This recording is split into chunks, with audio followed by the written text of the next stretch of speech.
I just want to close off this section properly so that tomorrow when we do a reflection, before we close off like 2023, because still in the last couple of weeks, in the last 2 months of 2023, there's so much that happens and everything just comes to like boiling point for me. So before we get there, I just want to close off this part properly. When I would get sick, even before the surgery, my ex-husband would get mad at me for being sick. Like, he'd be annoyed. My sickness was an inconvenience. So I suffer from migraines. I used to suffer from severe migraines. I still get them, but not as bad as before because I'm not in a stressful environment. And what he would do is he would be mad. So mad at me. Let me give you an example. If my migraine starts on Friday, it would linger. It would be like a 5 or a 6. The next day, it would linger. It would be like a 7.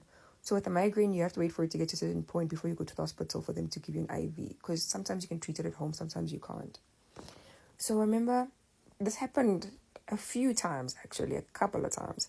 I remember if I'd get a migraine and it'd linger like that over the weekend, then on Sunday night I'd be like, yo, can we please go to the hospital? I'm really not feeling well because now I feel like my left side is starting to go numb. Bro would be like, you've waited the whole weekend. You've had this migraine the whole weekend, this headache the whole weekend. You can wait until tomorrow. I have a meeting in the morning. Okay, tomorrow. Guys, there's literally days I'd be sick and my husband would tell me that he's tired of this. Of me being sick. Hey, you're like, what's wrong with me? Give out attention, you know what's going on. This man literally hated me. This man hated me. Like, there was a day I got so sick. So sick.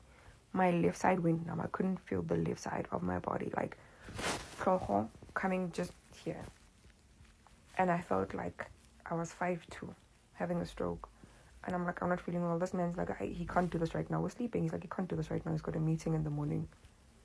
I waited the whole weekend. Until the next morning. I can go to the hospital. Tomorrow morning. And he's got a meeting in the morning. Guys, I got up. I put on sweats. And I was like, I have a car. I have medical aid.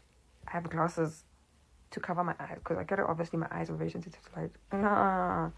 I could go but I'm this close to leaving. Never days. I'll call my parents when I get there. Guys, I put my clothes on. As I'm about to leave, as I'm walking in the passage of our apartment complex, Mans comes out running. No, just wait for me. I'm putting my shoes on.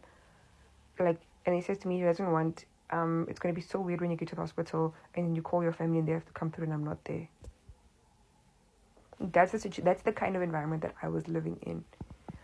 That's the environment I was living in. Guys, I was not seen. I was not valued. I would always ask God, what is it that's wrong with me? Do I not cook enough? What am I not doing? And honestly, there was nothing wrong with me. There was nothing wrong with me at all. I thank God that he saved me from that situation.